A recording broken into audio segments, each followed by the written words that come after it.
Today I'm going to show you my favorite five favorite photography YouTube channels. Let's go.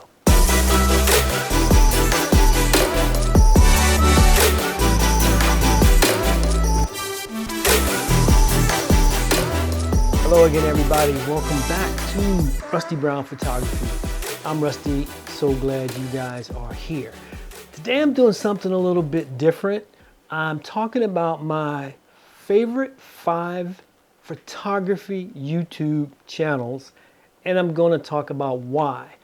But I want to make sure that the one thing that I do here is to clarify what we're doing and some of what we're not doing. All of us are here, on YouTube for a variety of reasons. I spend a lot of time on YouTube. Obviously, you do as well. There are different categories of things that I watch on YouTube. Today's only going to be on photography and my favorite 5 photography YouTube channels. But I spend time on this platform for gaming. That's right. OGs can game too. And I'm a console video gamer. I spend a lot of time here, getting some tips and tricks and things like that for my PS5. Yes, I am on Twitch. I do stream live on Twitch there as well. Favorite game, MLB The Show. Second favorite, Call of Duty. So I spend time there. I'm also an avid home theater enthusiast. I have a home theater here, which obviously means that I'm into movies as well. I can go down that rabbit hole for a long time with regards to home theater, audio settings, things of that nature. As a matter of fact, I did a video on this channel maybe 18 months ago that dealt with that because I don't have another platform with which to do it. And it turned out that the video I did on upgrading my home theater blew away every other video that I've done on this platform. And I'm good with that. Right, so I do a lot of that. I'm a sports fan, baseball fan. I'm a retired coach of basketball, so I do a lot of things in that regard. So YouTube is an amazing platform for all of those things. I probably spend most of my time here dealing with photography, and hopefully you'll see when I show you who my favorite 5 photography YouTube channels are. You may see a theme, because there's a lot of variances and differences between the 5, but there's 1 or 2 commonalities that run through them all, right? So without further ado, let's get into it. I'm going to break them down, the favorite 5, going from number 5 to number 1. To do that, I'm going to have to go over and fire up the old YouTube, so stand by a second there. So let me first bring up my home YouTube page, which I should have loaded, right? All right, yep, here we go. So, number 5 for me is Jason Vaughn. I think that his tips, tricks, settings videos, along with his how-to videos are really, really good. One of the themes that you're going to see through several of these folks, but particularly with Jason, is that it really is not the gear. What I like about Jason is he spends a lot of time focusing on being better with your camera. If you look at some of these titles, he tells you about, stop being basic. He tells you how to be better at lighting. He goes through different things that I think are product agnostic. He's primarily a Sony shooter, yes, but for those of you that are Canon folks and Nikon and Fuji, because he does some Fuji stuff too, you could substitute what he's shooting with and still crush it from what he's giving you with regards to things like, settings and all of that. Because for me, what I get from Jason mostly is how to be better at settings and different things within the camera. All right. So moving on to number 4, That Icelandic Guy. Now, I wish I could tell you what his name is. I've heard him say it several times, but he says it so damn fast. I mean, he rips right through it, and there's been a couple times where I've paused it to try to get it, and I haven't gotten it yet. So for the remainder of this video, I'm just going to say Icelandic. Lives in Sweden now, I believe, and I've been following him for a long time, even before he and his family moved to Sweden. Super, super good photographer. He's a great teacher of not just photography but editing principles. He's another photographer who reiterates, you know, what you have to do, which at some point is to stop talking and start doing. But his videos, what I love about him is they're humorous. He's very funny. You know, he's actually quite good. And he ties in that humor with photography, and he makes everyone feel like you got this. And it's little things. If you're looking at some of these titles, right? Stop chasing gear, right? A little bit, little habits. In this case, 10 tiny habits. Try this. Stop wasting your time. All you need is this and that. And what this Icelandic guy does is pour out so much really good content to the community. If you, at least in my case, when I respond to his content, he always responds back. Just a super good dude, and I really enjoy his channel. Now, number 3 is a bit of a surprise in the sense that I didn't know who this guy was a year ago, and so at one point he was just my favorite new YouTube channel for photography. Not necessarily new because of anything he's doing, but new to me. But now he's cracked it, and he's in the top 5 at number 3, and his name is Alex Ralph. So I need you to understand what I'm saying here. I only look at a top 5 in each category. So you would think that a net new person coming into the category would occupy the 5 slot, right? But that's not the case. Sorry, I had to move that over. That's not the case. He's sitting at number 3. He is, in my opinion, ahead of the 2 guys I just showed you, who are both, guys that have been around a long time, and each has several 100,000 subscribers. So let me tell you why I like Alex. For me, it's his delivery. His delivery just feels natural to me. The way that he comes across. I also think that he provides great examples, on whether or not you're doing photography, or you want to make money with something, or you're trying to get more experience shooting. You want to do events. I think he does a really good job of reiterating that it doesn't matter what you have in your hand. To that end, we all have some older gear, whether it's a DSLR or something else. If you understand the principles, that he's talking about, what you have in your hand doesn't matter. But I think the thing that, for me, makes Alex the most endearing is that he often emphasizes that it's not the gear, it's the reps. And I'm sure you've all heard this before. I have too.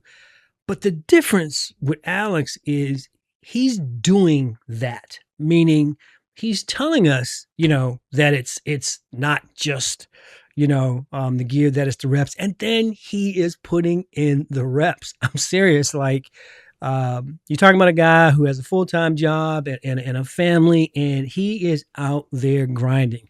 Recently upgraded, or did he build? I think he built a new studio in the home. I really like the other one too, but he's not just talking. And as a retired coach, one of the things that I used to talk to my players about when they would all have these aspirations of playing D1 basketball, I would ask them, what are you doing when nobody else is watching? And to be fair, a lot of those guys, in the summertime, they were out hanging out, partying, spending time with family and friends. But the guys that you see playing on these major D1 programs are somewhere in a gym by themselves, or with someone like me just rebounding for them, and they're putting in the reps. So Alex is one of the guys that isn't just talking about putting in the reps. He is doing it. And that just resonates with me. So again, I didn't know him a year ago. And now he's sitting in my number 3 slot. And I'm gonna tell you something right now, of all of the YouTubers that I'm showing you today, of the 5, at the point of this taping, he has the least amount of subscribers. I think he's coming up on 3,000. I'm going to be the one that writes him when he gets that YouTube play badge, because he's going to get to 100,000. And when he blows up like that, I want to be able to say that, I was rocking with him at this level, because this is how you start. This is how you put in the work to get to that. I believe that he sees the goal, both short term, midterm, and long term. And I just think that what he's bringing to our community is wonderful.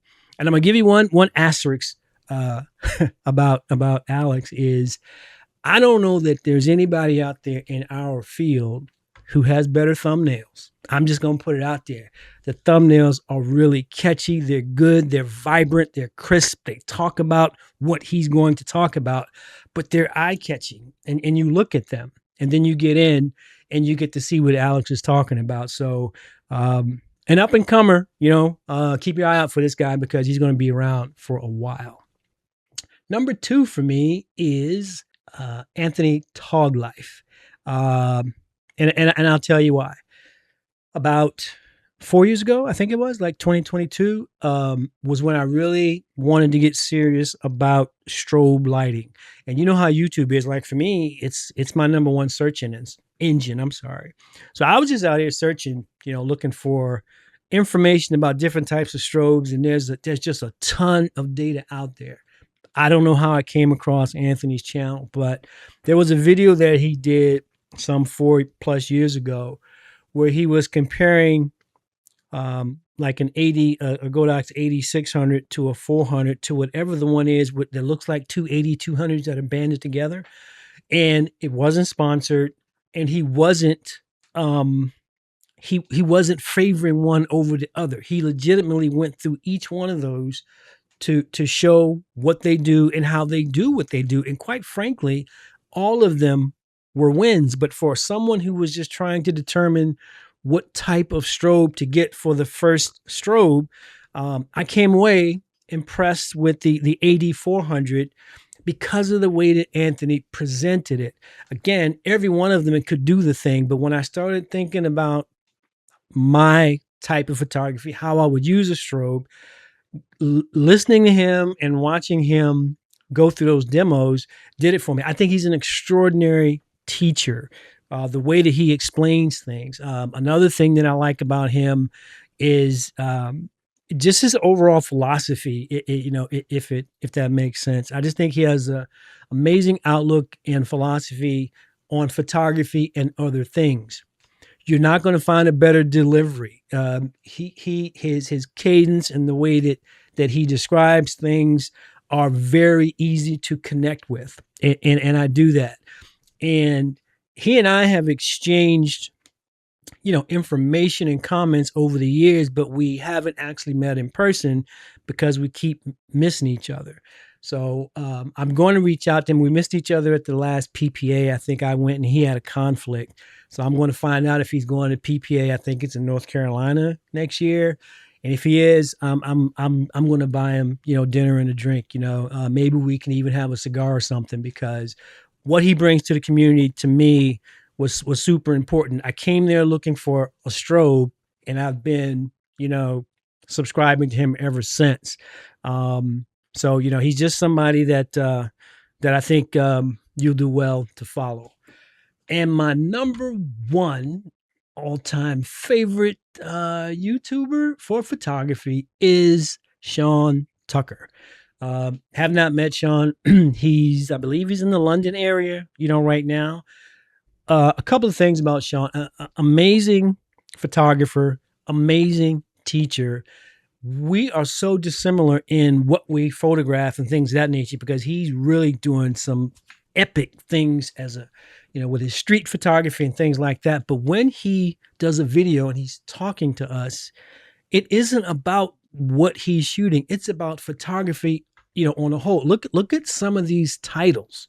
I think they're very common sense, obviously, but the way that Sean describes them, for me, I feel like when he's doing a video, I feel like it's just him and me in a room one-on-one, very similar to what I feel about Anthony. And so part of it to me is the simplicity of the delivery. If you look at his videos, they're all shot in the same room. They take on a tannish brown tone. It's not black and white, but it's not heavily saturated. He has a particular look to his videos.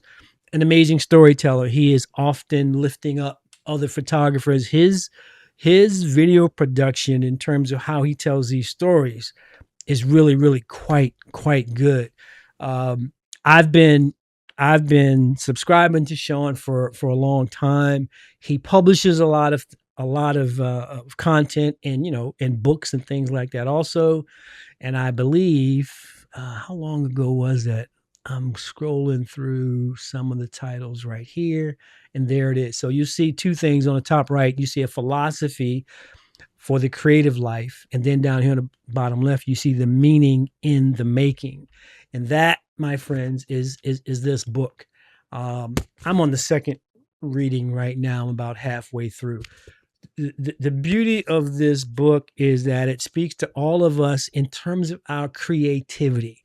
It's not about f-stops and shutter speeds and things of that nature. It's about the things that make us all artists in our own right, and how to tap into that creative element within you to go explore it further.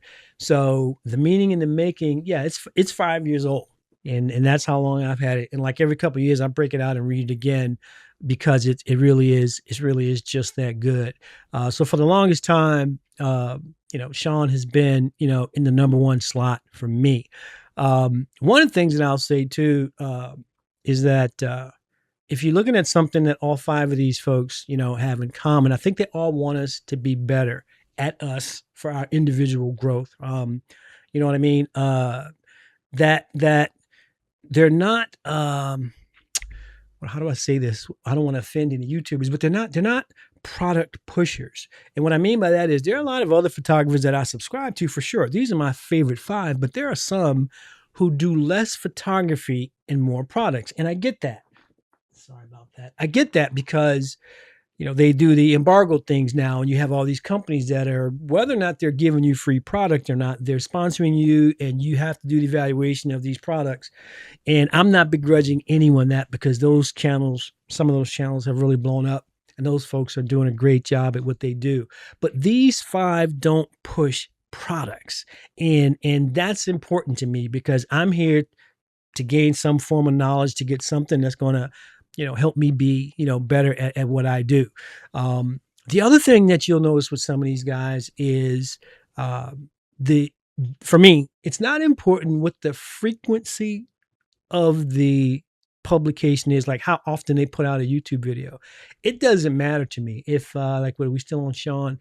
If I look at Sean's, he did one yesterday, apparently, as I'm taping, right? Stop chasing perfect color. And it's been 3 weeks prior to that, and then a month ago.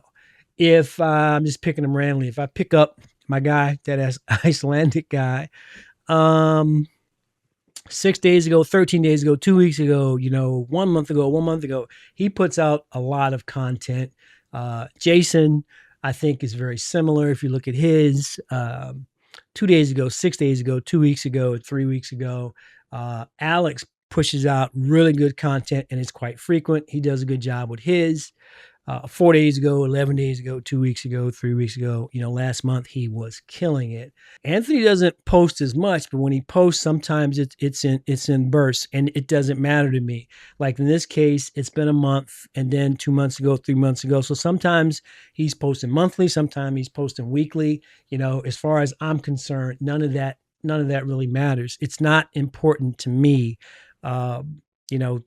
that they post all the time. I think what they do post is exceptionally good, and I'm going to subscribe to that. I think there's another point that I'd like to make too, that the size of these channels, it isn't important.